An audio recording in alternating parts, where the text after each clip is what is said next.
Greetings in the name of Jesus Christ, the living God. Welcome to Jesus, God Incarnate Ministries, where I give you all things Jesus. So if you want some of this, like, subscribe, share, and we will get on to this video. This is going to be an unorthodox video from what I usually do because God kind of rebuked me in like what I really wanted to do about going MIA. So this is going to be the first video on it. But I'm going to basically be teaching you guys about like retiring in 2 to 5 years and how society like gives you it gives you how to think, but not exactly what to think, or the other way around. It gives you what to think, but not how to think, right? So this is because God essentially threw me into full-time ministry. So I have some things linked below so you can support me. And if this is blessing you, just as if you feel led to giving anywhere, Cash App, or supporting me by buying some of the like I have ebooks and t-shirts and things like that you can buy to help support me, because I'm literally going full time. Like God threw me into it. But yeah, so now I'm going to get into the presentation. So I hope that you enjoy this and this blesses you somehow, some way on your financial life. So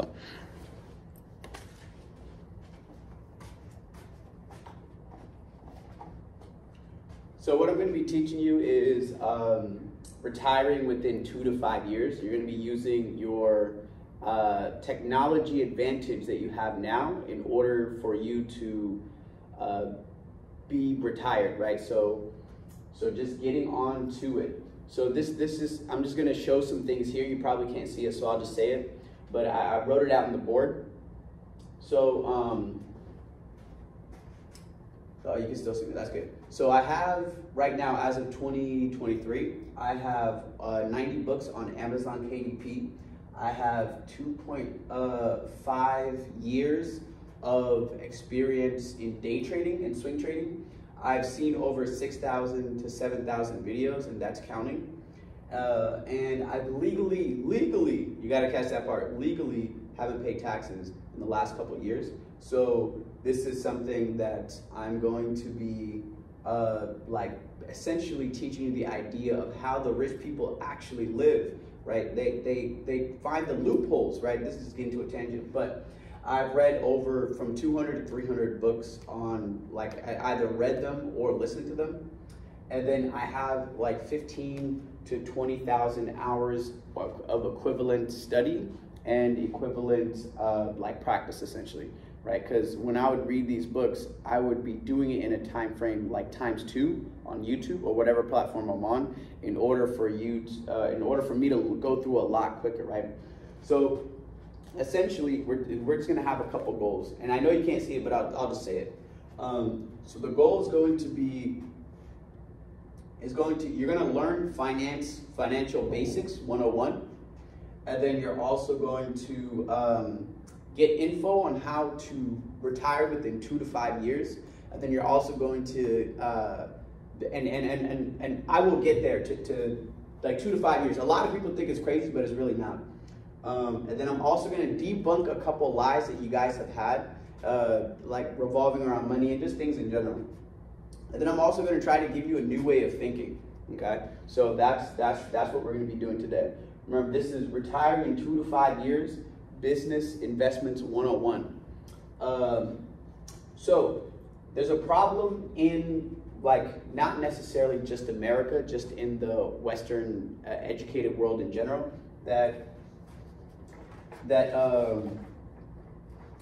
we've been taught to think, but not exactly how to think, right? So if the average person goes into like school and it's basically black and white, you know, like you're either wrong or you're right. They don't go into that creative gray area where there's colors and you can say, I like how you're thinking, little kid, Tommy, whatever, right? Arbitrary names. Like, I like how you're thinking, little Tommy, and how you got to that conclusion makes sense. Although when we're talking math, it's a black and white kind of system.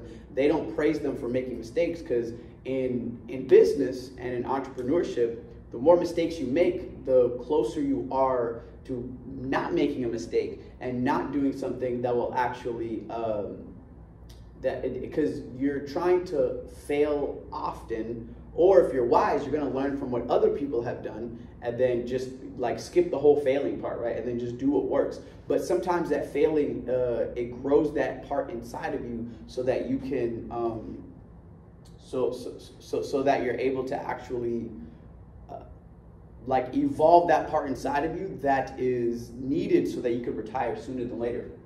So when we're looking at, that's the problem, right? Is because in the educational system, you've actually been taught about how to be productive. Is in your mind, you have to be at work for 6 to 8 hours a day. Because if you look at the educational system in America, you've been working 6 to 8 hours a day since you were in preschool, right? You go early in the morning, like 9:30, and then you come later on at 3. That's 6 hours as like a 4 or 5-year-old, right? So when you're looking at the other stuff, kindergarten, same thing, and then it just keeps going. Elementary, same thing. You leave, you go there like 8:30, and then you come all the way up to like 8:30, then you come back 3:30, right? And then if you have extra school, like school activities after, then that's more looking like it's really overtime at that point. And that's middle school. That's elementary, right? We're not even touching high school yet. That you get there at 7:30 and you leave at 2:30, but then you got to stay 3-4 hours for wrestling practice, right? Or you got to stay in other things. So the solution to that is not.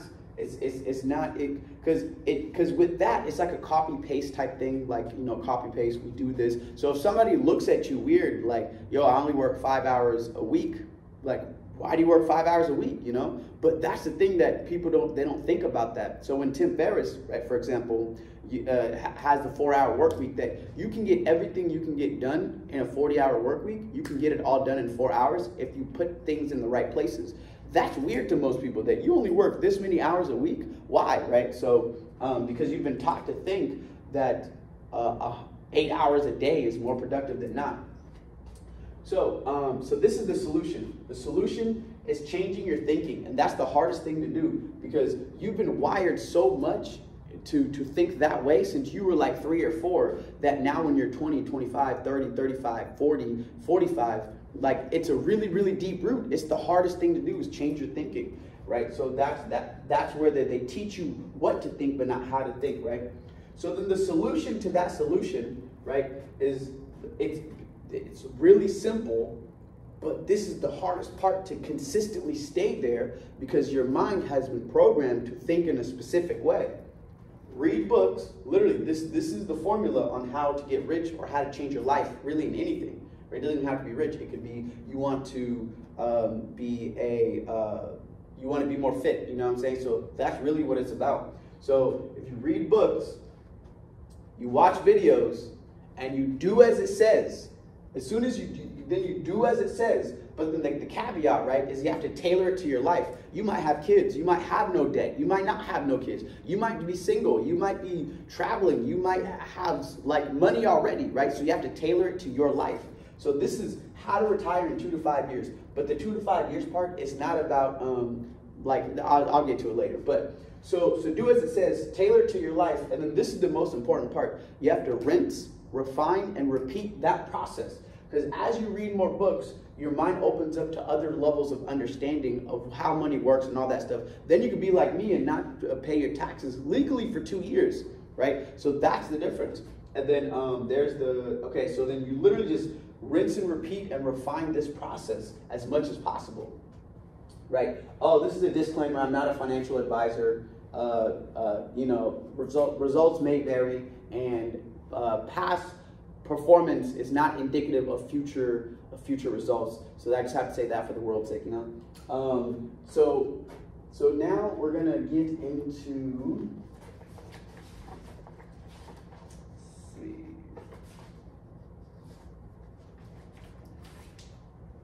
My apologies. They didn't have a thing here. Okay, so here's some of the lies that you might believe, right? If you've ever heard these before, that you have to speak something into existence. As somebody that believes in God, only God is the one that's able to do it because it's a contradiction that you are within existence, so you cannot by default speak something into it because you're a part of it. right? We cannot not exist, right? Does that make sense? We can't not exist. So when only God, who's outside of existence, can speak into it. Now, if you're saying you have to speak something, so you're affirming yourself, so you can take what's already in existence, rearrange it in whatever fashion, so you can get that thing, sure, but you can't literally speak anything into existence. It's a lie, right?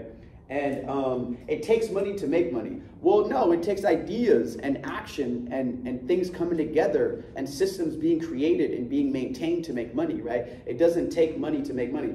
If you have money, it's easier to make money if you know what you're doing, right?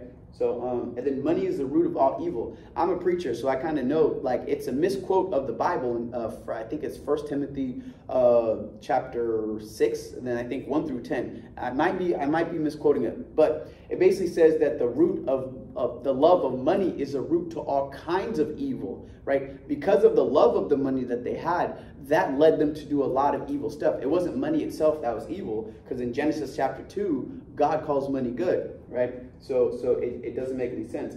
And then the lie that, you have to cheat someone or steal from someone or do someone dirty in order to get rich. No, there's a lot of honest business people out there that do it. Because if you're a Christian or you're somebody that follows whatever religion that compels you to do things in an honest way, you're going to have kind of no choice, if you're convicted of whatever you believe, to do it the honest way. And you can get there honestly.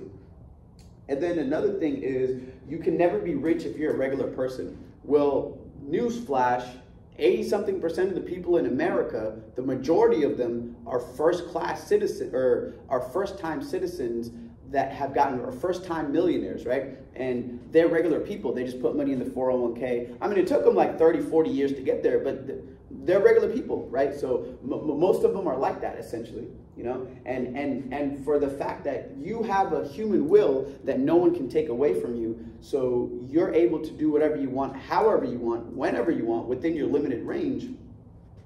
So it kind of shows you can be a regular person and still get your money, and still do your thing, right? So because you change and you develop into a person that's rich, right? And as you do the steps that I just said earlier, read the books, watch the videos, do as it says, tailor it to your life, and then rinse, refine, and repeat, right? And you need millions to retire. That is false. The actual thing that you need is just a number to pay your basic bills or whatever bills you need to stay afloat, and then plus some, right? They say like 2 to 3 times more. If your monthly expenses are $3,000, then it'd be ideal for you to have passive income, at least $6,000 to $9,000 coming in every single month consistently, so that you can safely retire, right? Because if you're getting like $3,500 a month and it fluctuates between $2,800 and $3,000, right, and $3,500, it might put you in a sticky situation if you're not completely working, right? So that's why they say at least two times more. Okay, so really all you need is passive income coming in. You don't need millions. It just so happened that when you have $1 million, $2, $3 million, that's where $4,000 to $8,000 comes in a month. So that's how people think about it retirement wise, right? But if you are talking about retirement, all you need is passive income. Now, if you make $100,000 a year passively, you can technically retire. If all you need to retire is $2,500, then all you really need is just double that. Go to $5,000, and then you can retire. You don't need to wait 40 years. You just have to figure out the system, right? And in the time that we're living in, 2 to 5 years, if you leverage technology, then you can actually get there, okay? So, and then another lie that you've probably been told or believe yourself is that retirement is a number. No, it's exactly what I just explained. It's just a number, or retirement is an age. Like, no, retirement is a number, right? Retirement is a number of money coming in passively every single month, so that you're able to basically cover your basic expenses and some, so you can spend it and enjoy it however you want, right? And then you can do whatever you want. You can go to IHOP I don't know, right? Whatever you want to do. And then another lie is you go to vacation and rest for the rest of your life. No, we innately are made in God's image, and we are made to work. Even when Adam was perfect in the garden, he was told to work, right? So you're going to desire to work something. You don't have to go to the job that you didn't like, or to the job that you even enjoyed if you worked at that place, but you just didn't want to work, right? You can do whatever you want. You go do another kind of work. Go start volunteering. Go do whatever it is. Go fly, go do this and go do that. But you're going to probably want to work somehow, some way. Because if you're on a vacation for the rest of your life, I promise you, based on what other people are saying, you're going to get bored, right? Even billionaires get bored with all the gadgets that they have. So it's just learn from their mistakes. You don't have to exactly do that, you know? So yeah, I already covered that.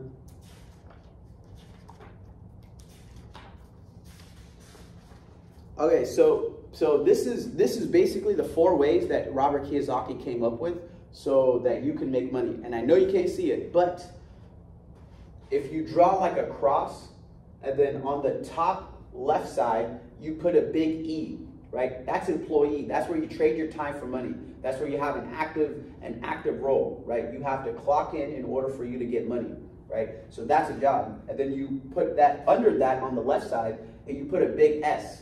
And that stands for small business. So instead of you going to a job where you clock in, right, you own the job that you clock into. So essentially, the first one is the E. That one's capped on how much, like you could do as much work as you want, but it's capped on your salary or on your hourly wage. And even if you work 100 hours a week, eventually your body's gonna like break down and get tired. You have to rest. Right? So you're capped in a couple different ways on that employee part. You're capped on your salary, or you're capped on your human limit, like physical and energy and all that stuff. Because you have to sleep, you have to eat, you have to rest, right? And then you're also capped on the hourly wage as well. If you make 20 an hour, that's all that you're going to be able to make until you get a raise. But even if you get a raise, you're still capped at that 25, right? There's no exponential growth. It's only incremental. Right? So then the other one is a small business. So the more hours you put in, the harder you work, the more you make. Yes, you can make $100,000 a year, but you're going to be working like 60, 70 hours a week, right? Yeah, you can make $1 million a year, but you're going to be working 7 days a week, right? Like 7, 8 hours a day. You could do that. There's people that the money is good, but you got to put in so many hours, right? So now this is the part where Robert Kiyosaki, the left side of the cross, that's where he doesn't want you to be in terms of if you're looking for financial freedom and looking to retire early, right? On the other side, if you write a big B on the top right side, that's if you own a business that has at least 500 employees or more working for you. Then that's big business, right? Because this is where you create a system that works and runs on its own and is efficient, and you can step away from it and actually make more money if you leave or if you stay there, right? But the whole point of it is you're supposed to create an efficient system that has self-correcting things, and you hire people to check on all the stuff so it's running smoothly. So you just sit back, take a pay cut, and then let it grow, right? So it has to be a business. Franchising, for example, right, with like McDonald's or Wendy's or whatever it is, they built the system and you just borrow the system and use the system, and then you pay them a cut. Now they're getting money, and so are you, right? They get a cut of everything you make. The Chick-fil-A, same thing, right? All that stuff. And then the one below the B, on the bottom right side, is investor. That's where you make money for you. So if you're on the stock market, if you're in mutual funds, if you're in dividends and things like that, where or royalties or something like that, right? Where money is coming in and money is making that money multiply, right? So you have like dividends that produce 5,000 a month in dividends, right? Or 10,000, 20,000, right? So you buy the stocks, and then they give you a thank you, a small payment for the leftover investment money that they have. And then they thank you a little bit, but now you have a whole bunch of these stocks that gives you a whole bunch of money per month, right? Or investments where you buy a piece of land and you invest into some, like a business, like if you're a venture capital or something like that, where you put down $1,000 or like $100,000 for a startup, and then you get equity, but then you sell your part, and then you come out with like 500,000. Right, that's essentially what it is. So yeah. So the way to be financially free is on the right side of the quadrant, right? So if you want to be financially free, you have to be on the right side of the quadrant. If you want to, but that's the thing.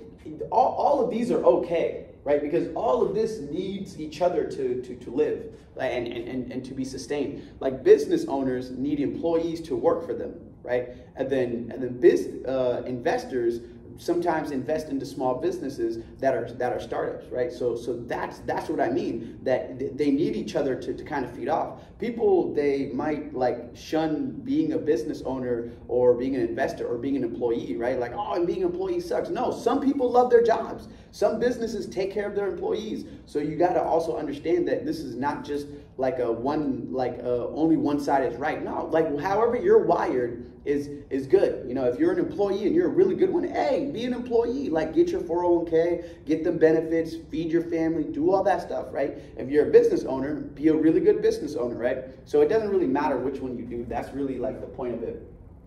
But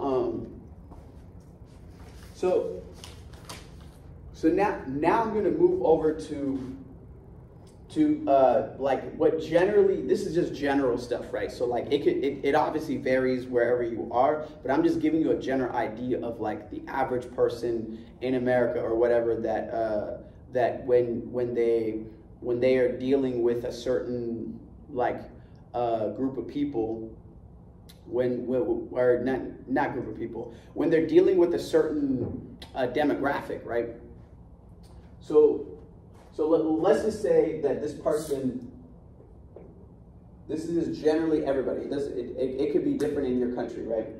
But in America or in a capitalist society, a lot of people get into debt. Let's just say you're newly graduated, right, from college, from your 4-year degree. You got $45,000 in debt, and you just got married, and you have a 1995 like just a car that's a bucket, right? Like it barely goes, but it takes you from point A to point B because you're using it for college, right? So let's take Robert and Tina, for example. Let's put them in the same category in terms of like what they're making, right? There's just two different people that are in the same in the same financial situation. They just graduated, they got the same car, they got the same debt and all that stuff, just to make it easier, right? So let's say Robert goes with the school system in being an employee, right? And then let's say Tina goes with the other side and tries to be in business/investments, okay? So Robert, let's just say, they both make $90K a year, right? After taxes combined because they're just married, right? So Robert follows school, and then Tina follows the investment/business, right? And then Robert, because they make 90 a year combined, and after taxes they make 560 or 5640, so 5,640 per month, right? Like both of them do after taxes. So Robert, he decides to get 2 new cars with $1,000, which is the payment and the insurance a month, right? But he gets a loan for those cars. Remember, he gets a loan for those cars. Robert does. Tina, she gets 2 used cars, 10,000 cash. So she doesn't pay for, so we're talking Robert gets like brand new, like 25,000 each, right? So he's racking in like 50K, right, on, or whatever it is on these cars. Well, whatever it could be 17,000 each, right? Just arbitrary numbers. It's just, how you doing? I'm recording this.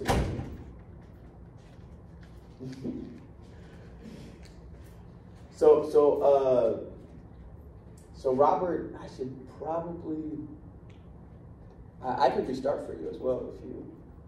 No, I want to stay in the basketball. I watch the basketball game. Go for him. Go on the basketball game. I got you. Oh my Well, God. he just walked in to get the thing. But just to summarize for you real quick, basically this is the stuff, this is the goal, and this is the solution. So this is probably like the most important part of it. Read books, watch videos, do as it says, tailor it to your life, and then rinse, refine, and repeat. You gotta refine it as you kind of keep going, right? And then this is an example of how people live. So where was I? So they basically get out of debt, they college, graduate. He goes the school route of what to think, but not how to think. So, what is it, Robert? Okay, so Robert, he gets 2 new cars straight out of whatchamacallit. They're both getting 90,000 a year, right? 50, 56, 40. She goes the business route, right? So she gets 2 new cars, 2 used cars, 10,000K cash. Robert, we got money. 1750. He goes from 850 to 17. She stays at the 850 for the apartment, right? Tina stays. And then Robert pops out a kid with a lot of debt and only does the minimum payments on those debt for like $700 for the school. She puts $2K a month for debt for 22 months, pops out a kid with no debt, right? Because she stayed at the 850 apartment, so she has the room to actually pay that off, right? And then Robert, he year 4 he saves for a house payment, and then Tina year 4 has 57,000 saved plus investment, so it's like 100 whatever thousand. And then year 5 they save 45K with the deposit with a 350K loan and 1950 for the mortgage. Year 5 she's working on the whole time, got 4K in investments. Year 5 they make 140 combined and 8,000 after taxes. Year 5 for Tina, I should probably say Robert. So year 5 for Robert, he gets 140K combined, 8K after taxes. Tina, year 5, she quits her job, does the business full time, and at the end of the year has 9K in passive income and pretty much retires, right? And then Robert on year 6, he pops out kids and he's with the struggle. And then Tina, year 6, pops out with no financial struggle. Year 7, Robert takes out debt, credit card, whatever it is, just to keep up. And then year 7, they buy the house cash for Tina, 150 in the bank, and 13K in passive income, right? So that's really what we're dealing with here. That if you go the left side of the quadrant with being an employee and a small business, then you're gonna most likely go Robert's route, unless you're like a smart, like employee / small business, right? Because you're gonna be like very financially aware, right? But most people, they're taught what to think, but not how to think. So that means that most likely he just was like, I need to get, I need to get into this, and I just need to buy a car, and I just need to get the house. They're not thinking about getting out of debt, but because Tina was watching videos, reading books, and doing as it says, and tailoring it to her life, she eventually started understanding like how the money stuff works. So now I gotta get into, let's see what time we have. 27. That's cool. And if you have any questions, you can let me know. So is this the method you're doing right now? Yeah, pretty much. Yeah.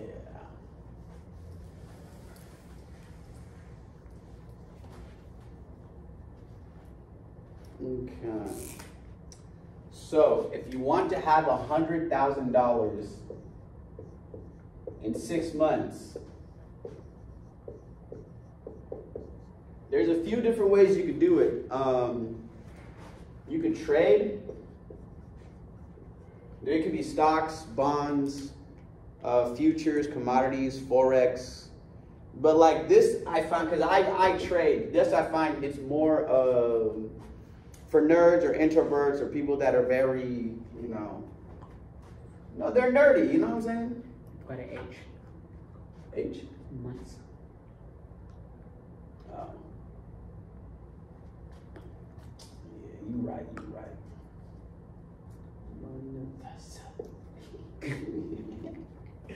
But and then another way that you can get, this is 100K in 6 months.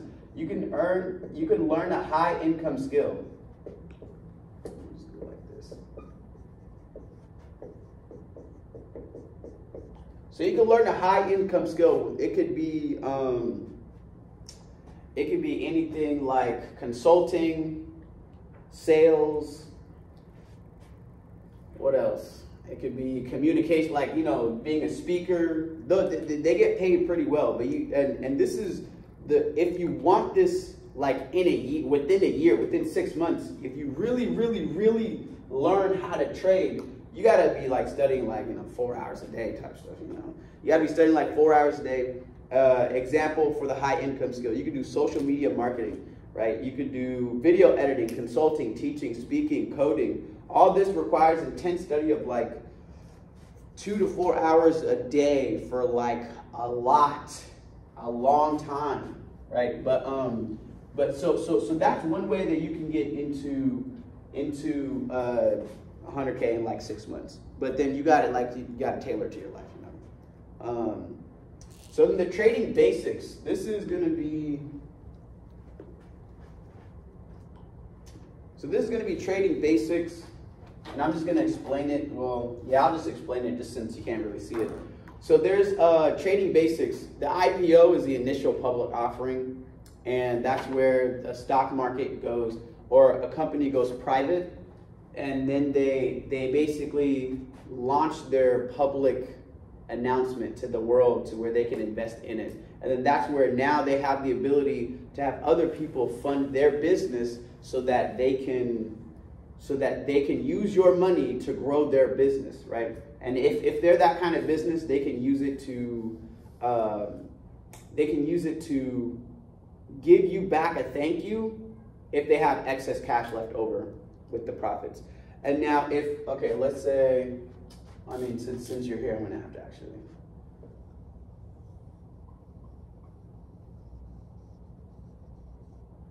So let's say this is the chart. So if you're longing a stock, you're going up. If you're shorting a stock, you're going down. You can go down in the short ones. You can go up in the short ones. Like, it doesn't matter. It's like a heartbeat. If you go up and you bet for it to go up, that's a long. If you go down, then that's a short, right? So the bulls, they go up, and then the bears, they go down. So if you ever hear bulls and bears, like, oh, the bears are saying this, that's really what it is. And then volume, right, is just supply and demand. How many people are demanding for the price to go in a certain way? And then how much of that is available, right? This is literally just supply and demand. How many Teslas can you buy versus how many people are in demand of the Teslas? It's same with the stocks. How many people are in demand of buying this, and how many supplies and how much supplies is there? So, and then there's a thing called a ticker. Like if you see like Apple, it'll be like APPL, right? But you know that it's the Apple company, right? And then there's a couple ways you can make money on this. So you can make money going up. Now this could be anywhere from like 1 day, depending on how volatile it is, which means how quickly does it move up or down is how volatile it is. If it takes like 3 years to reach this point, that's not that volatile, right? So you can hold it for the long term, or you can hold it for the short term. I do short term. I mean, he already knows. I do short term, so it doesn't. So I sell it within the same day, and that's called day trading, right? Or you could, if your stock is going, whether your stock goes up or down in dividends.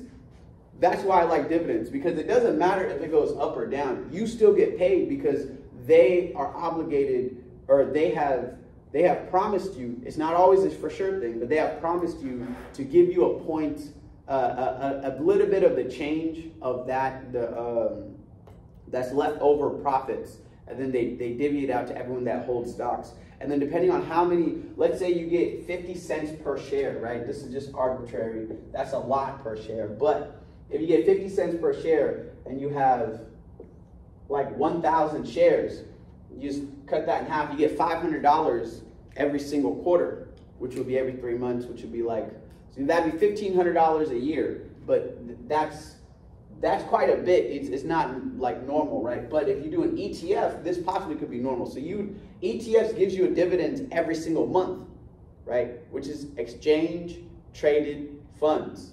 That's what an ETF is. They give you a dividend every single month. So every single month you'd be seeing $500 given to you as a thank you, right? And then this is how you make money. You can make money in dividends, which is where they basically give you like thank you for holding on to this and we pay you, right? You can make it in a way of day trading, like what I do. You buy and sell on the same day. You buy it when it's low, and then you sell it when it goes up to whatever level that you want to. And then in order to make money day trading or swing trading, if it goes in the direction that you don't want it to go, like if you buy it at $5 and then you sell it, and then you wish it to go to $5.50, $5.50, but it keeps going down and it drops to like $4.70, you have to cut your losses and just say screw it, right? Because if you win 60% of the time but lose 40% of the time, then that 60% will make up for the losses in the long term.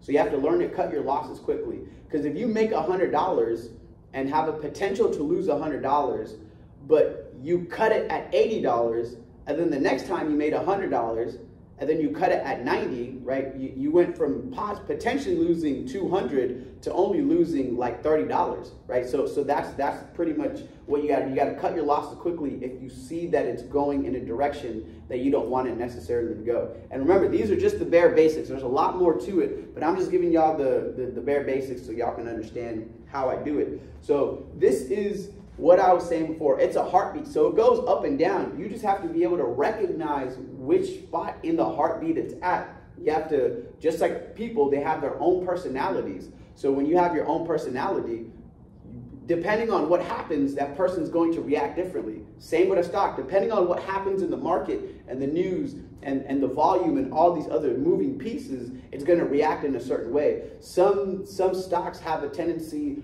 to like overreact when something that shouldn't make it react that much does. But when you do have a stock that underreacts when something that usually makes it react in an overreactive way, you see what I'm saying? So it just depends on the actual stock.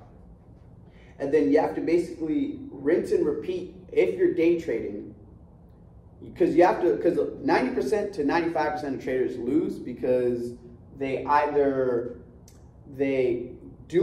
don't look at all the things to line up. There's news that's supposed to come out, some kind of new contract supposed to come out, the volume has to meet up, the price that has to be at a certain place, and depending on the day and the time of the year, like a lot of things line up, but most traders just ignore half of it, or they don't know about half of it, and then that's when they lose money, right? So then you put in 5,000, you literally blow your account in a couple of days. You give me 5,000, I will grow that to 100K within 8 months, right? So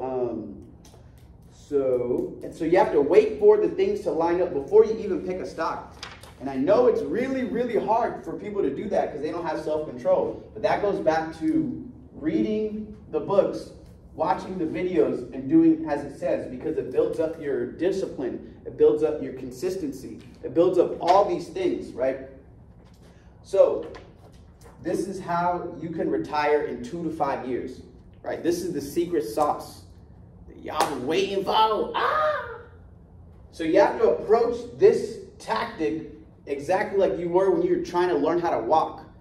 Through hell and high water, you did not give up how to walk or trying to learn it. So you have to approach what I'm about to tell you in that manner. So keep that in mind. So you have to get specific with your goal. You don't type in McDonald's on a GPS and then just click one. You could go to McDonald's in New York, in Texas, you don't know, right? You have to hit the specific McDonald's two minutes away from your house rather than 45 in like a whole nother part of the cities that you're at, right? Or wherever you might be at. So you have to be very specific about write down the number that you want to reach for retirement. Write down write down how much money you want to have in the bank, how much money you want to have in gold, how much you want to have in the stock, how much stuff you want to have in your business. Be very, very specific, and then save a minimum of 10% of whatever money that you're given that belongs to you. If you're like having money to give to someone else, don't take their money. That's thievery. And then save 1 to 5K in emergency fund ASAP within 1 to 6 months time frame. Or you can tailor it to your life. If it takes you a year, that's fine. But that 1K needs to be within like a couple months, right?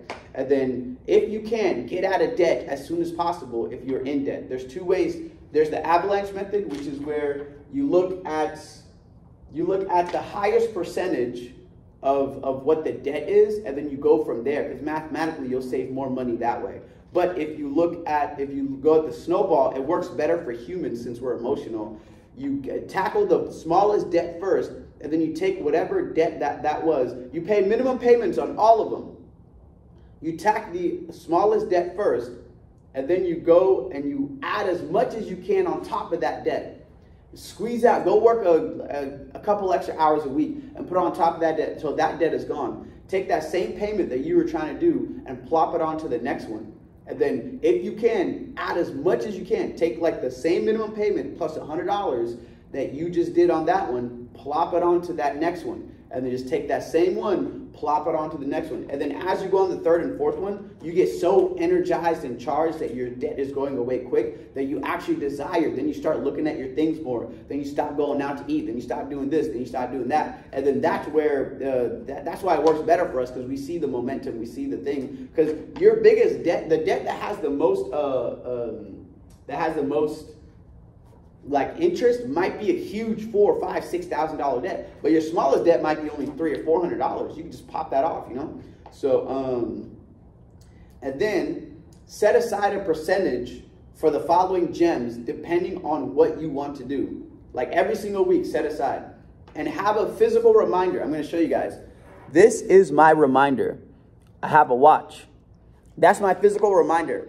I cannot move any part of my body without subconsciously being reminded. It doesn't have to be a watch. It could be a necklace. It could be a something, right? Not just on your phone. It has to be a physical reminder. It could be a ring. It could be a bracelet. I don't care what it is. It could be a shoelace. It could be whatever it is, right? But it's something that you can take with you pretty much anywhere you're at. So have a physical reminder. That's what I say. Have a physical reminder, so then it will remind you as many times as you move your body or whatever, and have it on your phone, and have it in your window door, and have it in your bedroom, and have it above wherever it is that you need to be reminded. But this has to be something you can take wherever you can go. So it has to be on your body, right? And then get a minimum of 500 every single month and count it in ones. Like, you got to count it in ones, right? And then once you get to a point where you have an excess, get $1,000, because $1,000 in ones looks like $100,000. And then once you have an excess of $2,000, that looks like what a $200,000 would look like. And just keep going until you reach that 10K. But it has to be excess money, right? It can't just be money that you actually need, right? Because, but yeah, just take it out, count it for like a week by yourself. Depending on where you're at, you might be somewhere that's unsafe or whatever. Don't let people see you, I guess, if you're around that kind of thing. And then what you got to do is read books, watch videos, and do as it says the entire way, right? The entire way. Wait until you have a minimum of 2 to 3 times your income sustained and consistently before you actually retire, right? Like if you start building 4 or 5, like, you know, streams of income, and then it starts building up to like 2 or 3 racks, but that's how much you need to sustain your life. Wait until you have anywhere from like $6,000 to $8,000 or $9,000 before you actually get going with that stuff, right? And have a mental zero. This is crazy. Have a mental zero for your savings. So if your mental zero if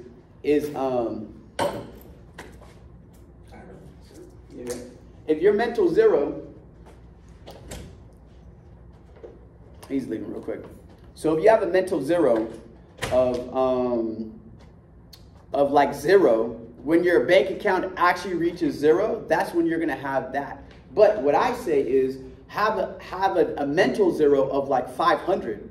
So in your bank, you see that you have $500, but mentally you're like, that's my 0, right? So if you go $497, you're -3 mentally, right? And it's not lying to yourself. It's more of just a system to give you a safety net, right? Because then you actually start treating that 500 as if it's a mental 0, right? So and then what you can do, right? And you don't have to start at 500. If you're like really in the hole, you could have $50 mental 0 and then bump it up to 75. But just know you have to bump it up like periodically, like choose every month, every other month, bump it up by whatever it is. If you have a $50 mental 0, every other month, bump it up, like double it, right? So you go from 50 to 100, you go from 100 to 200, right? And you can't let your account go below 200, right? And then keep going. Then you get to 250, then you get to 500, right? Because now as you're reading books and watching videos all day, that's when you're going to be able to actually do what is being like told to you in the thing, and you're going to have a financial understanding of all these things, right? So now your mental 0 has to increase, and you also have to have a mental 0 for your savings as well. But like for me, the system I came up with is I need to have 4 times as much as my mental 0 in the checking. Because if I always hover at 500, I'm not going to have any money to spend, right? So whatever my mental zero is, I need to have at least 4 times that amount in my checking. If my mental zero in my checking is $250, I need to have at least $1,000 in there, so I have $750 to spend, right? Because the checking is what you're supposed to spend. You're not supposed to dip into your savings, typically speaking, right? So if your mental zero has now bumped up to 500, now you get your account in my system should be $2,000 in there at least, right? And for my mental zero, for my savings is 2 times. So if my savings is it's 2 times what's my zero in checkings. I know it sounds confusing, right? But I'll explain it like this. So if I have $250 as a zero in my checking, then my savings need to automatically be,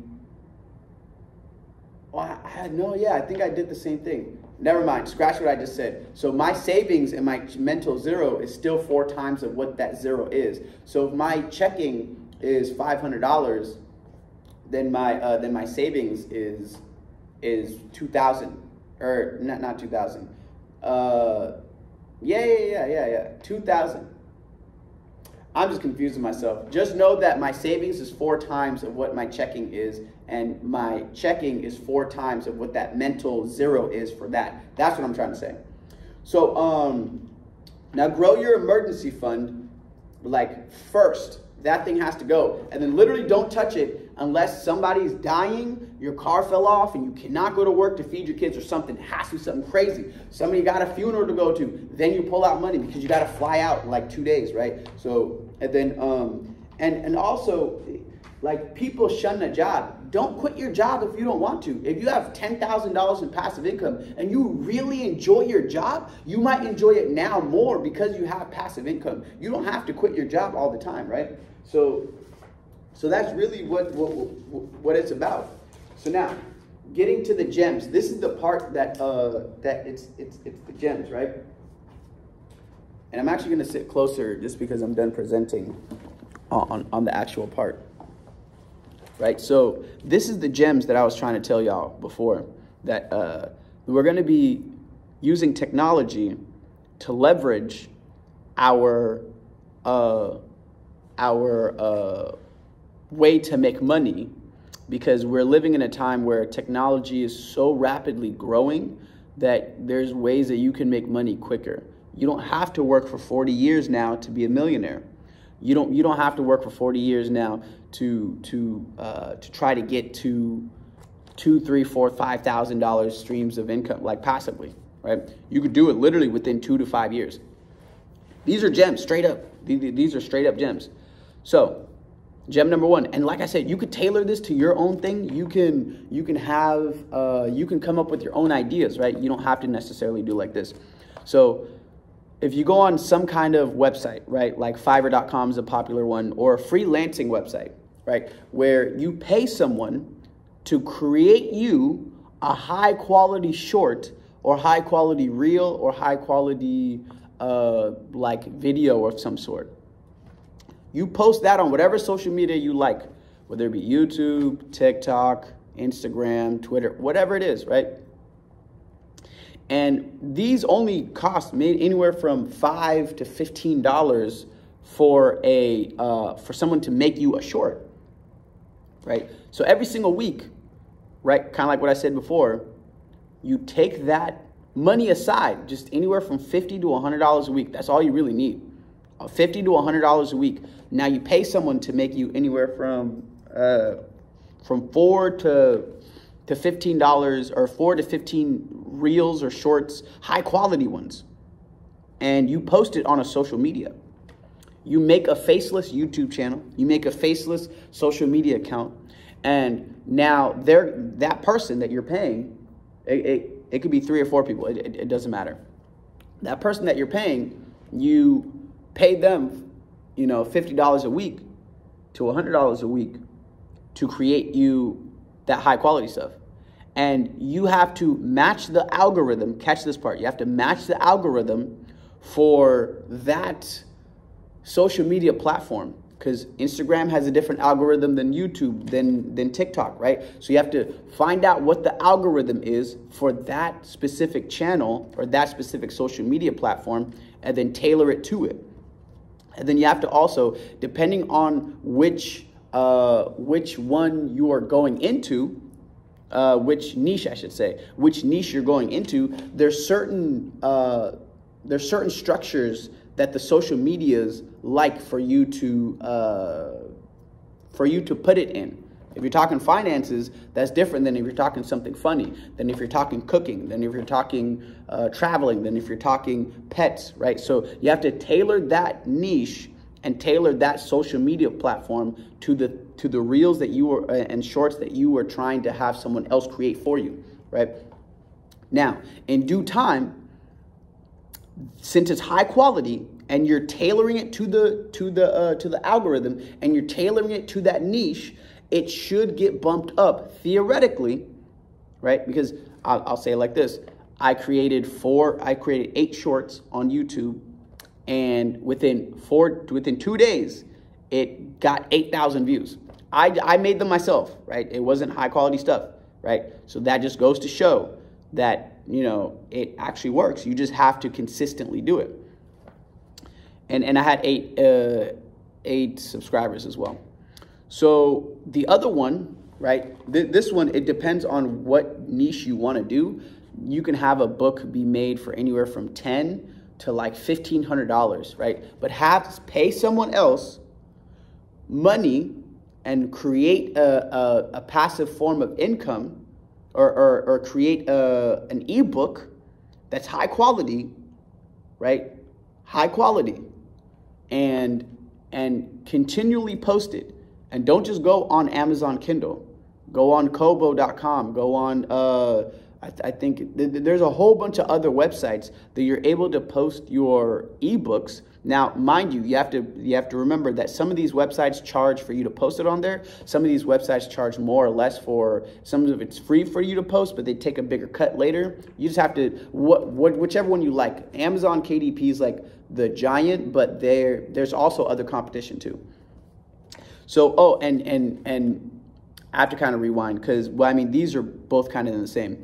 You have to do this consistently, like I was saying, for that 2 to 5 year mark. Because if every single day, or not every day, every week you posted 10 high quality, you got to remember, it's high quality reels, right? High quality reels every single week for 2 years, right? You're going to be posting 520 high quality reels a year. So if you do that for 4 years, at what point do you think it'll blow up? It's called the law of average. This is how salespeople are so relentless, right? If I sat here and I shot a basket from the free throw, even if I suck at basketball, I will eventually make something. Eventually, right? That's the same law. Like I was saying, approach this in the way like you were trying to learn how to walk. That's how you have to approach this. You did not give up. If you continually posted 520 videos every single week for 3 years, that's over 1,500 videos. High quality. I got to remind you about that. High quality, that you tailored it to be favored in the algorithm and within that niche. You see why this is a gem. It will work eventually, theoretically, right? And I dabbled in it a little bit, and I do the ebooks. Like I said, I have 90. It's been a learning curve, and I'm starting to realize that I got to step back from it and then approach it in a way that's high quality, because I've been doing a lot of research on all that stuff. So the same goes with the ebook, right? So have a high goal. If it's shorts and you're only paying $5, $10 a pop, maybe try to make a goal of having anywhere from 5 to 10 a week, right? 5 to 10 a week, you're consistently paying someone. So that's really theoretically just 20 to 200 to 400 a month, right? And like I said, you don't have to do it all the time. You could keep it at 5. You could pay someone $25 a week, $30 a week. That's all you got to put. That's literally $120 a month, right? So now consistently you're gonna have that. And once you reach a certain point, remember, once you reach a certain point in how much you've actually posted, whether it be ebooks or shorts or reels and all that stuff, take that same amount of money and go on the same website, freelancing website, whether it be Fiverr.com or whatever it actually is, and then take that $30, $40, $50, or $100 that you've been putting in a week for you to dump it into marketing.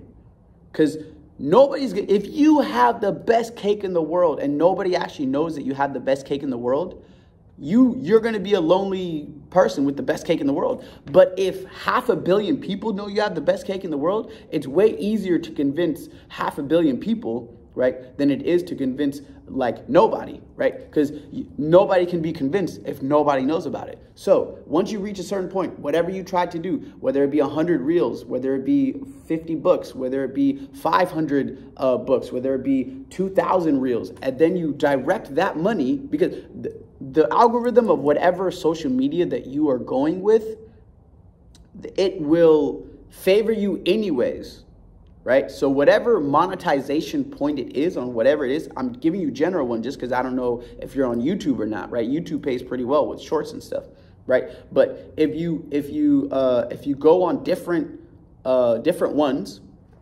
right, you're gonna have to tailor it to them, and then whatever monetization thing it is. And you could also connect social medias.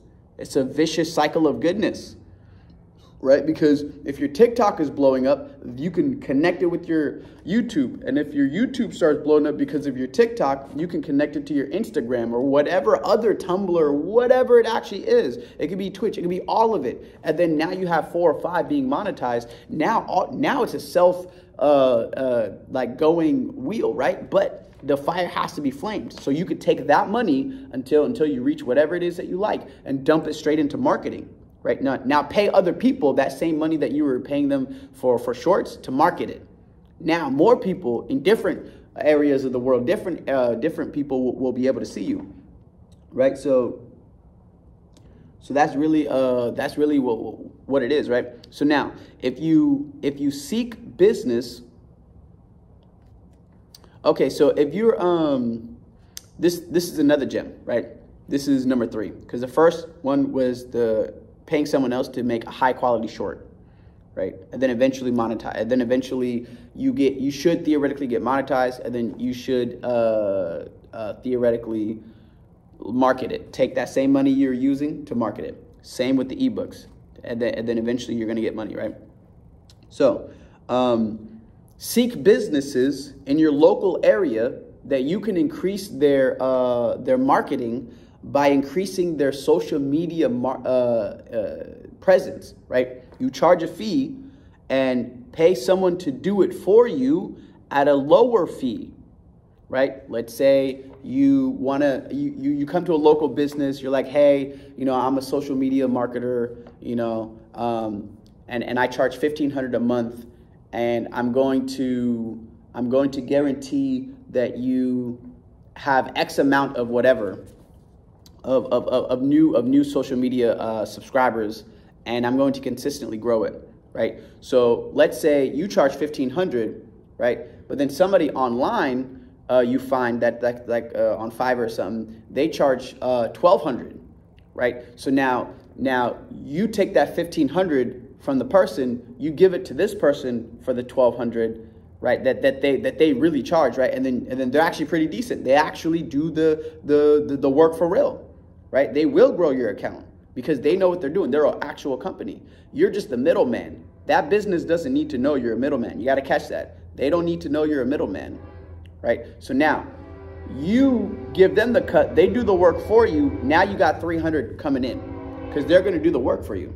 Right? So, but you could, if you find a really good one, you could say $2,000 a month, and then they charge $1,500. Now you just take their money, give them $1,500, you keep $500. Now you got 10. Now go find 10 separate businesses for you to charge $2,000 each. Now you got $5K coming in a month, and these businesses are doing what they're doing. They're getting their 15, you're getting your 500, and then the other business is getting their marketing for them, right? That's the difference in what it actually is. So for you to actually do that, right? You are a business on your own, but they don't know that there's a middleman. They just think it's you. You'd be like, yeah, I got a team, because that company is your team, right? You could feed it to the same business, right? You can go over here to this grocery store, go over to this place, go to here, go here, go here, go here. And then you direct them all to here and charge them $2,000. You're making them $1,500 every single client. You're making them $15,000 a month, but you're getting passively. You're not doing anything, $5,000 a month. You see what I'm saying? And you could do this within 2, 3, 4, 5, 6 months.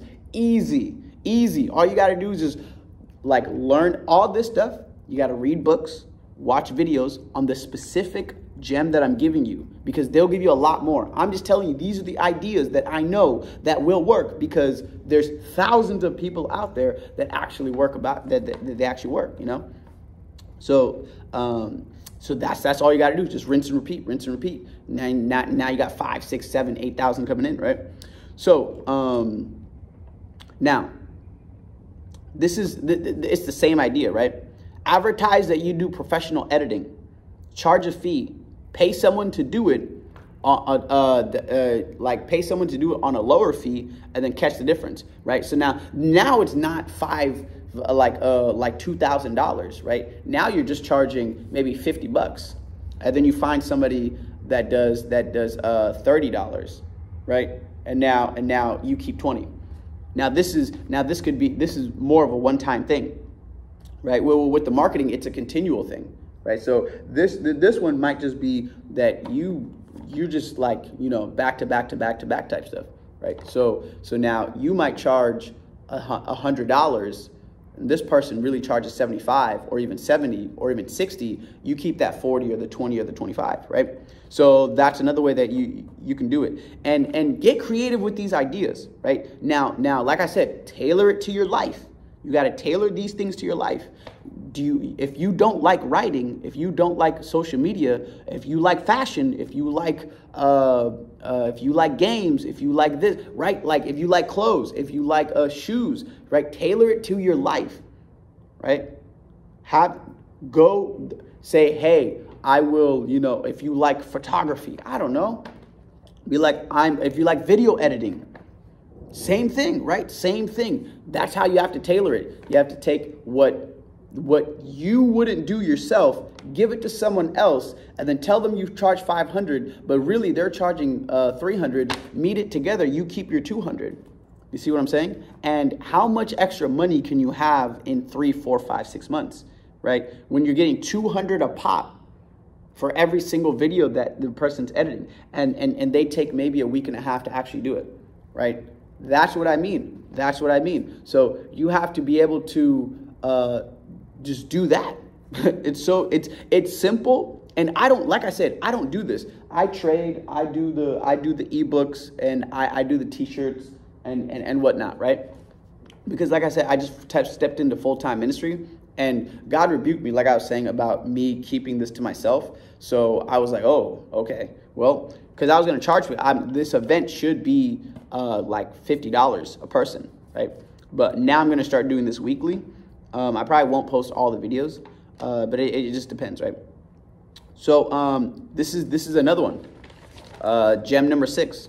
Well, actually, number 5 is use the money that you gain from step 2 or 4 and pay someone to create products for you, right? So now let's say you built up let's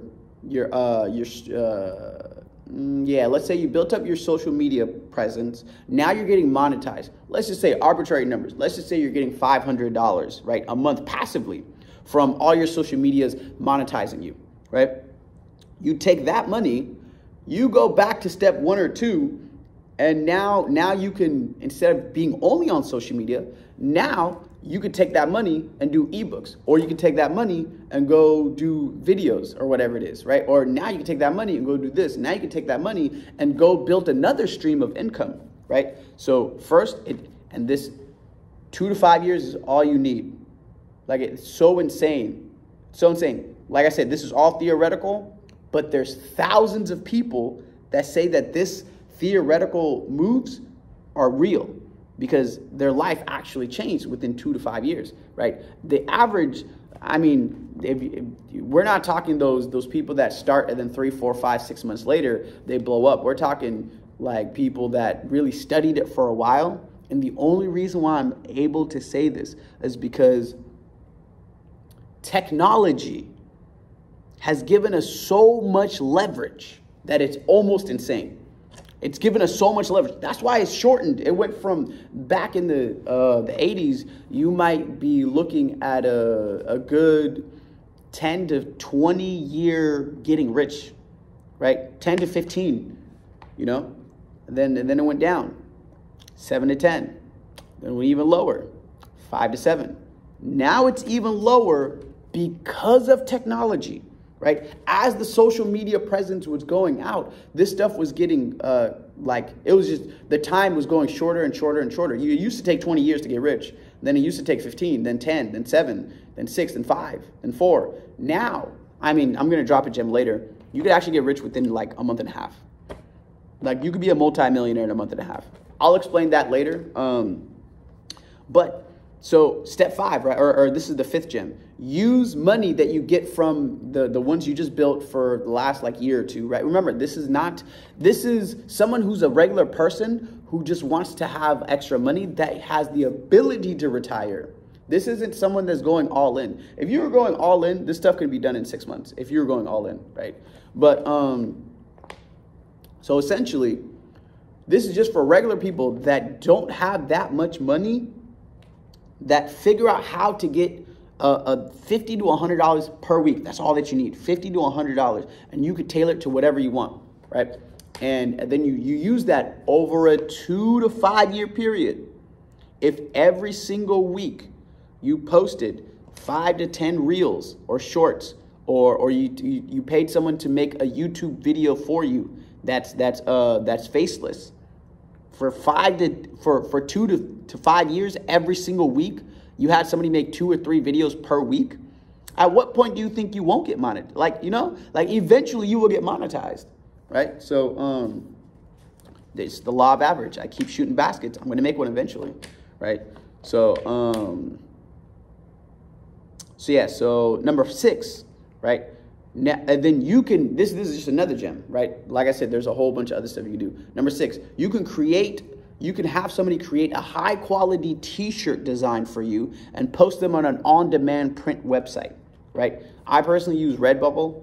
You can use Teespring, that's big. You could use Amazon merch. There's a whole bunch of different websites. Whatever works for you. You don't have to do Redbubble. You don't have to do Teespring. You don't have to do those ones, right? So, but this is just what it's saying. Because those specific ones, merch by Amazon, Redbubble, Teespring, and a few other ones, they do automatic marketing for you. But if you pay someone $5, $10, $15 to create a high quality one, some of the designs like $25 each, right? So you can literally do one a week. But then if you get to a certain point, like of 100, then you can just turn that into marketing. Take that same $25 that you would have did and just dump it into marketing until something blows up, right? And there's a whole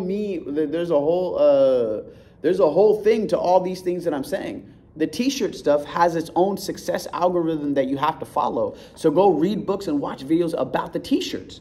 Go read books and watch videos about the ebooks. Go read books and watch videos about the social media marketing. All of this has books and videos on its own that you got to go game up. I'm just telling you, this is a path to if you don't got to change your lifestyle that much. You don't even have to read 50 books. Like I read like 1, 2, 3, 4 books a week sometimes, with like watching like 100 sometimes videos a week, because I have it on times 2, right? So if I have it on times 2, I'm able to watch. I'm able to watch those things a lot sooner, right? Or a lot quicker, and I'm able to watch twice as much videos for the most part, right? So this, it's getting juicy. There's still more gems. This is crazy, right? So more gems. Use money from your side hustles, right, that you're throwing money into. Let's say you get to a point where your side hustle is starting to get you $500, let's just say $1,000 a month, right? Now, you can throw that money. You don't even got to touch it at this point because it's going to be growing and all that other stuff. You could throw that same money into a high yielding dividend stocks and ETFs. right? Kind of like what I was explaining before. An ETF, right? I didn't even explain that part. An ETF is an exchange traded fund, which is essentially just assorted chocolate boxes. It's an array of chocolate boxes of different stocks that they bunch together, and you can just buy the ETF price of $30. I don't know, right? Arbitrary number, $30, but it has a piece in like 10 or 15 different stocks, right? So they give you a thank you for buying that ETF every single month if it's a dividend yielding ETF for the most part.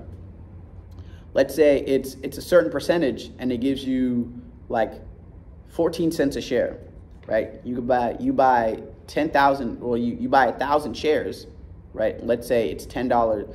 Actually, let's be,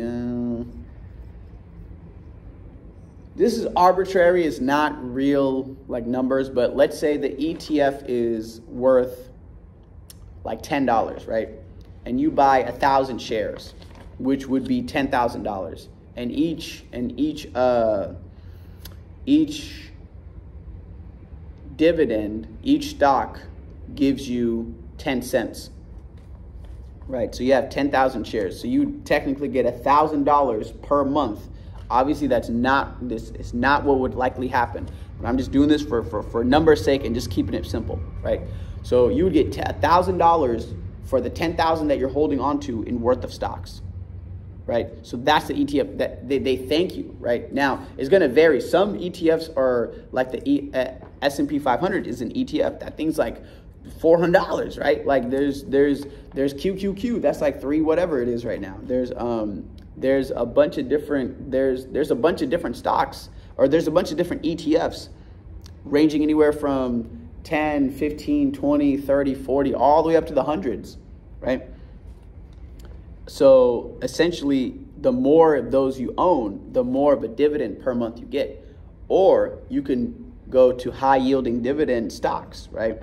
There's Coca-Cola, there's Walgreens, there's Apple, Apple's not high yielding, right? So there's an array of stuff. And what I suggest, right, this isn't financial advice like I was saying before. What I suggest is having an array of different things.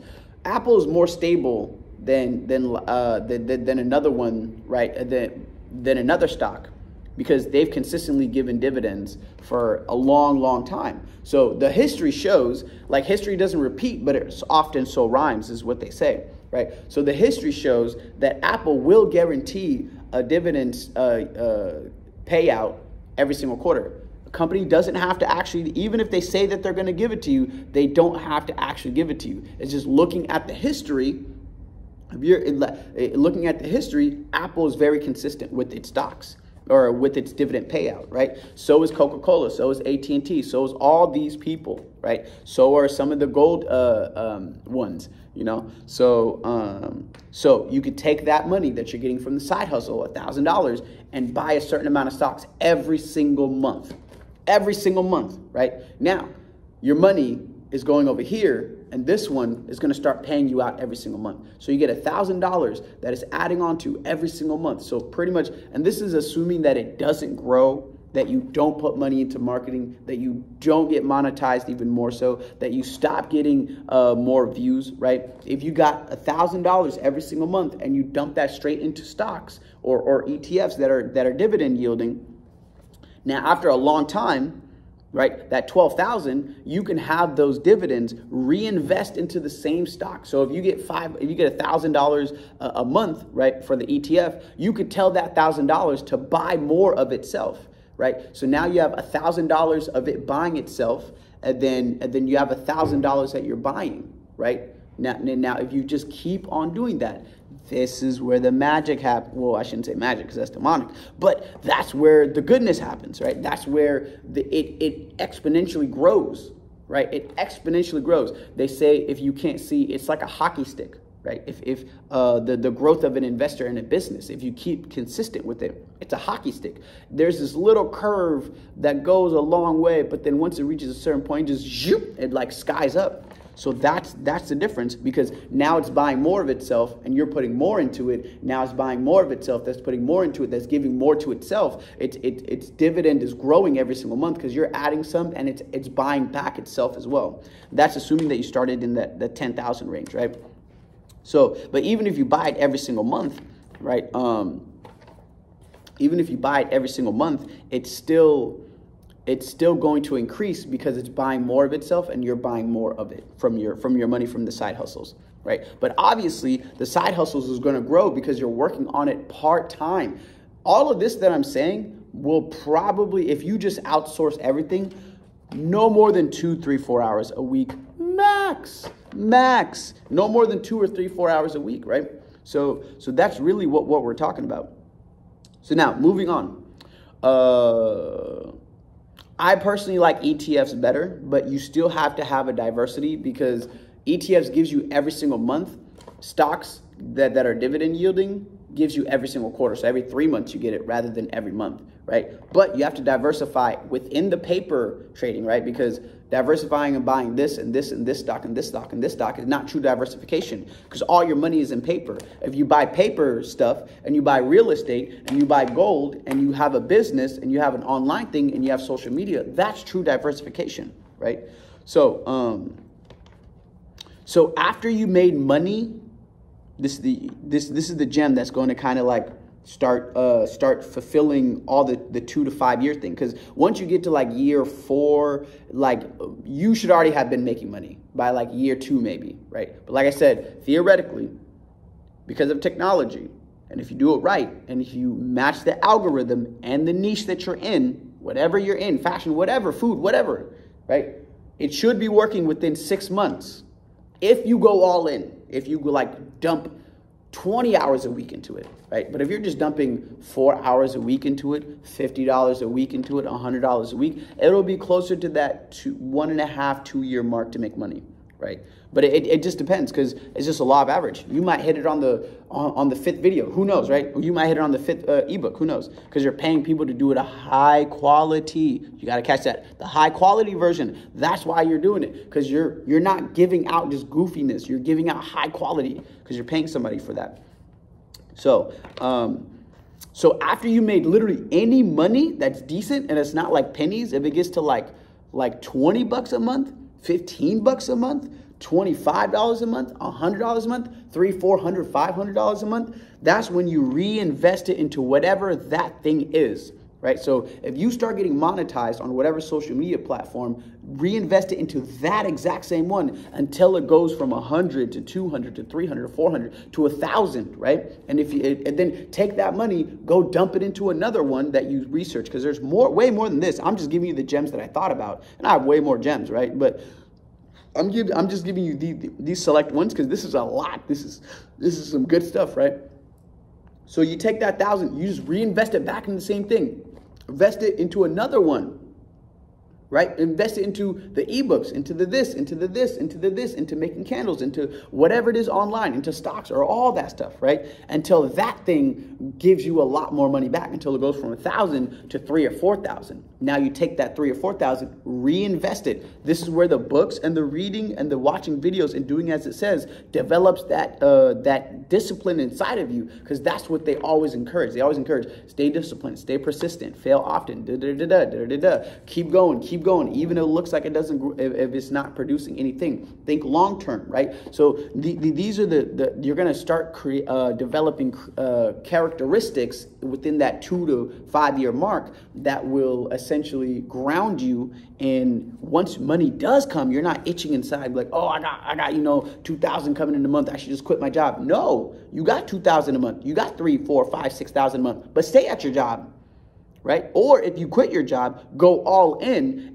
but you should already have money saved, right? You should already have 5, 10, 6, 7, 8, 9, whatever racks saved, just in case you get to that point, right? Because you've been learning to get out of debt and handling your money the whole time. So now you have the tools and the mindset and the action and the behavior behind to back all that you're doing, right? So if you go quit your job knowing that you're making only 2,000 a month, you already saved 15,000, right? You already saved 15,000 in order for you to live off of that for 6 months, right? Now, like I said, you got to tailor it to you. If you have a family, that's different.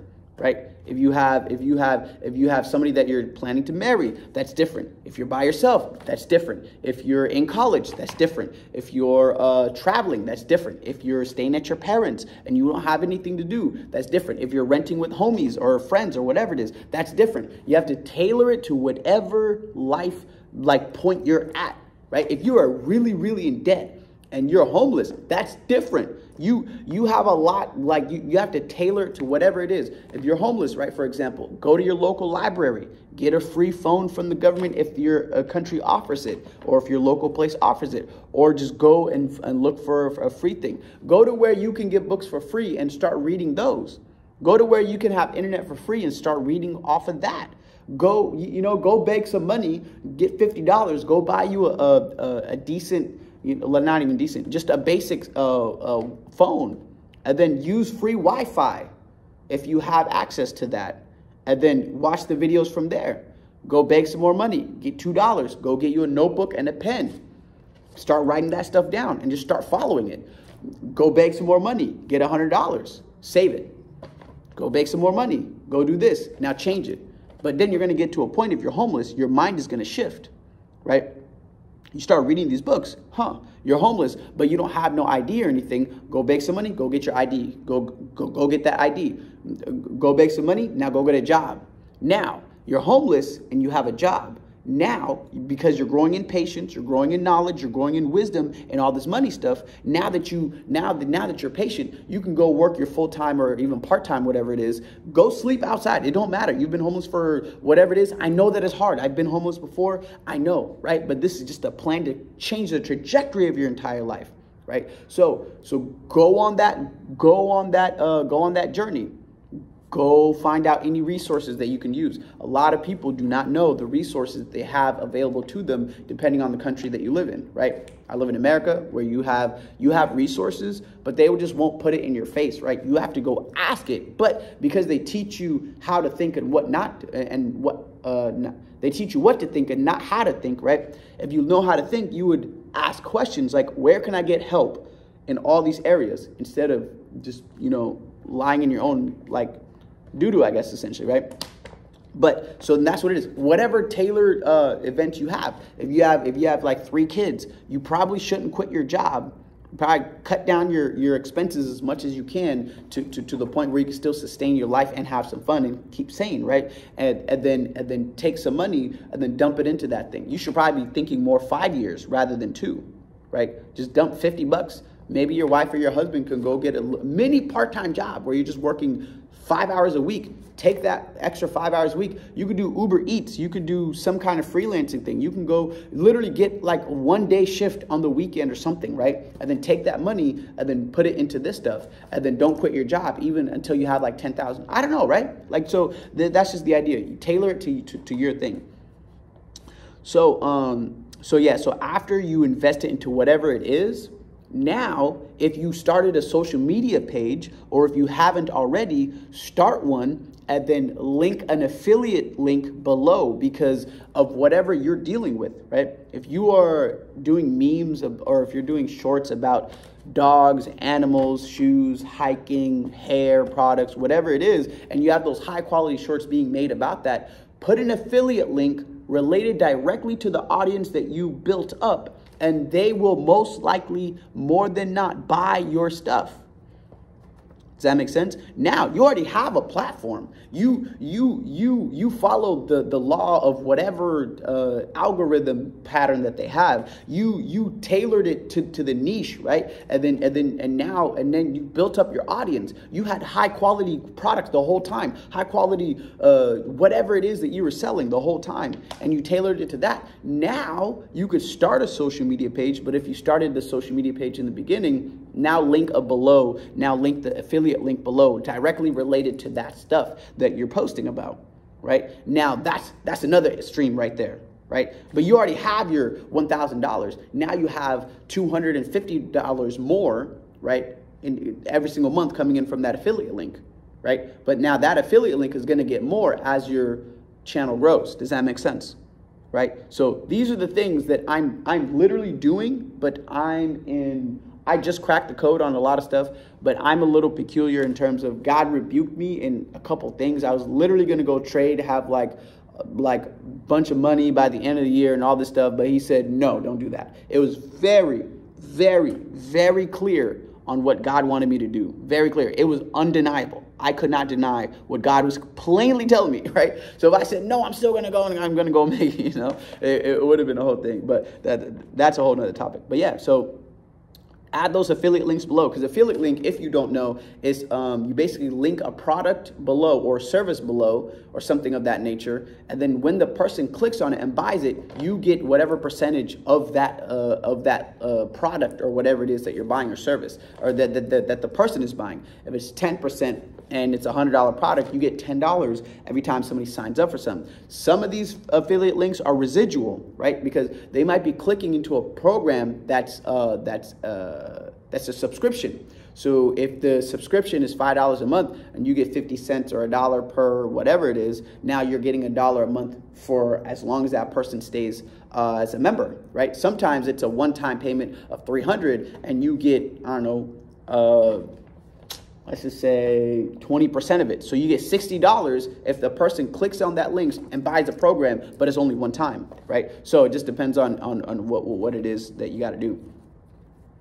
Another one, right, is create a TikTok about a topic and link an e-commerce store below, right? So because TikTok, it just kind of blows up on whatever it is. So like I said, tailor it to TikTok. Tailor it to the way that niche is going to like being seen and how the people that do that niche do it. Literally copy them, right? This is not no school where you get in trouble for copying your friend. No, this is literally, this is life where it's okay to copy somebody. The last gem, well, not the last one, but this one is that you can combine some of these. You can use your social media to build that affiliate link, because you might be focusing on the affiliate link, not the social media. You can combine some of them. You can use your social media and link your ebooks below. You can use your social media to link your affiliate links, your ebooks, and your whatever fashion thing, and your makeup products, and whatever it is below, right? You can use you can use the high income skill that you learned, whether it be speaking, sales, whatever it actually is, trading and all that stuff. You can use trading. You can make money on trading to go promote your social media, right? You see what I'm saying? You can use your sales job, the high income sales job, to fund whatever you're going to be doing. Like I said, you don't have to do $50 to $100 a month or a week. That's just what I suggest, right? If you're going to create a high quality short or a high quality whatever, if you learn a high income skill and you make it $2,000 a week, you could dump $500, $600, $700, $800 a week into this stuff, right? Now, if somebody's making you 120 high quality shorts, reels, or 3 high quality ebooks that are like $300 to $1,000 a piece every single week, oh man, how long do you think it's going to be until that money returns? Remember, this is a long-term game, right? You could literally right? That's why I said, really, if you go hard, 6 months is really all that you need to get monetized, right? And make really decent money, right? But that's just theoretically. Like I say, I'm not a financial advisor. It just depends, and results may vary, right? Past performances are not indicative of future results, right? So, and I did say that I would give you a gem about how you could be a millionaire. So this is Dan Pena's method. Mind you, I know a lot of people on here are Christian. He curses a lot. He curses a lot, okay? So he's, if you watch him, if you know what I'm saying, it's just, it is what it is, right? But he does curse a lot. So what I was going to say is that this is the bonus gem as well. You could be a millionaire in about 2 months. I'll explain how and why. So people, they think about business such like in this way, like you have to start it from scratch. Who said you got to start it from scratch? Who said you have to start it from scratch, right? All you got to do is have the money to buy a business, check this part, that is already making money. And the second that you buy the business and it's in it should preferably be in an LLC or like a business license in a business name, just so it's not in your personal name, right? Because anything that happens to the business will fall on you. If somebody dies, it falls on you, not the business, right? So that's why you should probably get a business license if you choose to buy a business. So essentially, right, what is going to be is that you buy a business that's already making money. But the catch is you have to do a lot of cold calling, which is basically you're calling around to see if there is somebody with a business that's valued at let's just say arbitrary numbers, right? They make $5 million a year. Usually you would sell anywhere for 3 to 5 years worth of that. So you would sell it for 15 to 25 million, right? Like usually. But his method is you call around and you go through a whole, like hundreds and thousands of people. Eventually, you stumble into a family or a grandma or grandpa or somebody that doesn't want to run the business because they're tired, they need the money, somebody is dying and they need the money now, they're getting a surgery, something like that, right? I know it's a little sad in terms of why, because now you're going to buy that same business that's worth $5 million, right, per year. So really the evaluation is anywhere from 15 to 25 if you were to sell it. Now you're going to get that business for only $1 million. Does that make sense? Because they need that money now. Right? Like there's a grandma that's like, she needs surgery and they need like $350,000 like yesterday, right? So the day that you call them, they're like, oh, yeah, we make this. Oh, you have $1 million? We will do it for $1 million, right? You could tell them, hey, can we get it for like 15? You're like, I don't know. They're like, okay, well, can you do it for 3? I mean, but obviously, like I said, you have to read books and watch videos about business buying and cold calling. There's techniques to everything that I'm saying. There's techniques to everything that I'm saying, right? So it's not just me talking out of my butt. Like I said, I have 15 to 20,000 hours equivalent of study on this stuff and practicing some of it, right? So essentially, all you got to do is find a company that is valued high, but it's desperately needing to sell it, and they're going to give you a really, really, really low price. It's going to be on like 90% sale, right? So now the caveat is this. You're looking for businesses that are really high in value, but low in the sale, right? So now what you got to do is have good credit, have, somebody be a cosigner or whatever. You open up lines of credit and build that line of credit up to $1 million, $2 million, $3 million. And like I said, there's a technique. I think his book is Your First 100 Million. That will explain everything. I'm just giving you the summary. So you basically go and then you open up lines of credit anywhere from 25,000, 50,000, whatever it is. You open them up until you have like $1 million, $2, $3, $4 million, right? If it gets to that. And then you go buy now, let's say you have $2 million in lines of credit, right? And that's liquid cash that you can use. The thing with business loans is that this is what he says.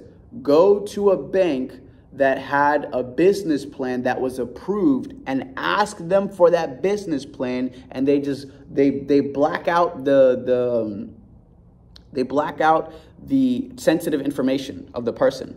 But that business plan was approved. People don't know that you could just go up into a bank. But go in there well dressed, get a little nice watch, get like a 2-3-piece suit, like drive up, rent out a Tesla, rent out a nice car, right? When you go in there.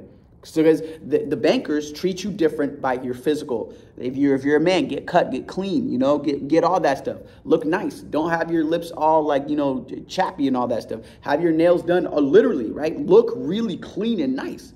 You go in there and then you ask them for that business plan that got approved. You gotta catch that. It got approved, right? So this business plan got approved. So it's guaranteed to be approved. Now, all you got to do is take that, basically change things around, copy it, right, in that way, right? So now you tailor it to whatever you're going to do. Now you take it to the banks, and then they're going to approve you. They're going to approve you. They're going to approve you. And then as you gather that $2 million, let's just say you got $2 million. Now you buy 3 different businesses for $300,000 each. But the thing with business loans is you can have a 2 to 5 year payment date like jumped ahead, right? Just because in the business plan, you'll tell them, hey, we will start making XYZ amount of money in, you know, like in like this. Because in the business plan, you got to like give them the trajectory of all that stuff that you're going to do, right? So you just bought 3 companies, right? Well, let's just say in the first month and a half, you just bought 3 companies, right? That one makes 5 million, the other makes 2 million, so that's 7. The other makes 3 million, but you only bought all 3 of those for 600,000, right? You've now become a millionaire because the value of that of those 3 businesses is already $10 million. You're literally a millionaire. Now, that's just the gross revenue. That's not after everything, right? That's not after the profits and what you get, right? So that's the difference. Now, all you got to do during this time period, right, you gather more businesses and you clean up the business. You fire whoever you got to fire. You hire more people. You restructure it if you have to. You fix up whatever it is that's lacking in it, and you grow it from 5 million to 10 million, right? Or 8 million, right? And then you grow that 3 million to 4.5 million, and then you grow that then you grow that $2 million business to 4 million, right? Now you have 4. You have 8, which is 12 million. And then you have 10, right, which is 18 million, right? So now you take that same group of stuff. Now that and then you can make shifts like within a couple months, right? And then everything shifts. Catch what I said earlier, though. Now, because of technology, you can outsource. You don't have to fix it yourself.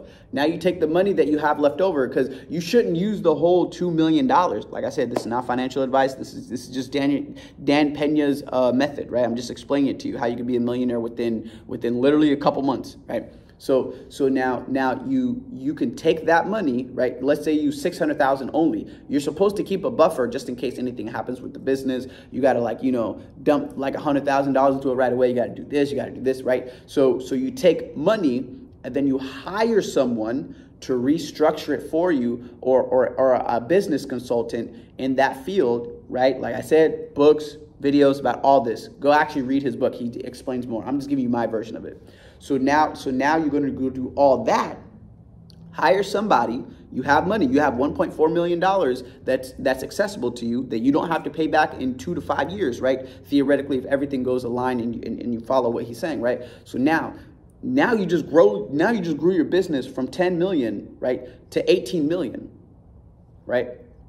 So what do? You just stack your money, buy more businesses, rinse and repeat, and that's how you get to $100 million within a few years, right? But you'll get to the millionaire within a couple months, like straight up, right? But all I'm saying, right, is that if you take that, now you could pay back the debt easy, right? You don't need to wait 2 years. You can pay it back in 6 months. You could pay it in 6 months with this method. You should have $10 million cash, right, in your bank. Not like what you're worth, like cash. I'm talking profit, right, with you in your bank, right? So then obviously you can mix these things. You do this guy's thing. This one, though, this method, I'm not going to cap. Like, looking at it, I was going to do it, but I was in a relationship and I was like, I'm going to have to literally drop everything in order to actually make this work. Because you have to be cold calling for this to really work in a 2-month period. You got to be doing like 400 or 500 cold calls a day. That's hours. That's 8-9 hours of cold calling, like straight, right? So like this one, you could do it in a couple months, right? But it's just going to take a lot. You could, if you slow it down and do it in a 6-month period, then sure, you'll be a millionaire, right? So it just depends on your situation, what you're willing to do, what your life point, wherever you are in that life, allows you to do, right? So that really just depends all on you, right? So after you get to the point where you grow the businesses, now you can sell off a business, right? Because you grew it into the evaluation, you doubled it, right? The 5 turned into $10 million business a year. And like I said, you sell it for anywhere from 3 to 5. Usually, this is just general advice, right? Usually the 3 to 5 of whatever that makes evaluation wise. Now you could just sell that company for 30 to 50 million, right? And then they give you an upfront of like, they give you half of it or something, or 20%, and then they, like, you know, give you the rest over like a 2-3 year period, right? So like that's what it is. That's how you can become a millionaire within 2 months, right? So yeah, this is just yeah, man, it's a lot of wisdom, a lot of knowledge, and whatever it is you like, whatever it is you want, because God tells us in Ecclesiastes 7 that you got to create 7 or 8 streams of income, right? So if you create 7 or 8 streams of income, like, it's really hard not to get rich. And you can't even get to the point where you can create those 7 or 8 streams of income until you even learn the way to even do that. And that requires study. And as you study, you change inside because of what you're studying. And then as you change inside, that's where you go from 100 air in your mind, 1,000 air, to hundreds of thousands, to millions, to whatever. Like, you don't have to cap it, right? I mean, you probably should, depending on your calling, though. I don't know what God has for you. But yeah, this is the video. I know it's a lot longer video than usual. This is the first one that's over almost 2 hours, right? So I just want to encourage people that God is good. If you made it to this point, I want to actually know if you made it to this point. Please put in the comments below, amen, or something, or like Jesus is Lord, or something like that, if you made it this far. Because yeah, this is one of those passions of mine that I didn't really talk about too much in the actual in the channel. I did a little bit here and there, right? I think I actually have a playlist of like 5 videos. It's like 40 minutes each, right? Of me talking about all this stuff. So if you want some of this, like, subscribe, share. And like I'm saying, I am now full-time ministry. So I'm going to need some support, because I literally am not, there is no job. This is the job, right? So I got some links below. If you want to support me, you can donate. I got Cash App. I'm going to get the Apple Pay going soon or something. I'm going to have all these things. If you want to buy some books, I got 90 ebooks. At this point, I got 90 ebooks, right? I'm going to be doing videos every day, for the most part, like 5 days a week, if things don't get busy. I'm going to be getting way more serious with this stuff. I'm going to start editing the videos. I'm going to get it. I'm going to have to learn it myself and all this other stuff, right? So if you are blessed by this in any other way, please share, right? Like I say, I do not care if this thing reaches 100,000 whatever subscribers. If one person is blessed from this, that's literally it. That's really all that I really would love, you know, for you guys to be blessed and added onto, that God might use you more in kingdom, right? We keeping a kingdom. We keep a kingdom up in this mug, right? So that's what it is. And I want to thank every single subscriber.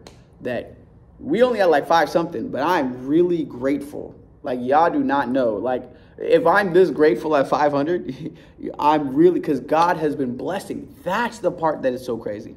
God has been blessing this ministry in more ways that it hits a whole nother different part of my heart, you know, for God to really, really, really, really bless this ministry. And when I say this ministry, there's things off camera that happen that are blessings. That's really also what I'm talking about too. There's people that have hit me up, they've emailed me, and I'm just like, wow, it's a blessing to try to help you guys. I get busy, or at least I was, right? But now it's yeah, it is full hands on deck. So if you can, consider supporting me, whatever amount, it doesn't really matter. I will catch you guys on the flip, and just know that God did rebuke me. on what I was gonna do and not like post for like 5 months. So yeah, like, subscribe, share. Welcome to Jesus God Incarnate Ministries. We are gonna go in. Let's go. All right, peace, y'all.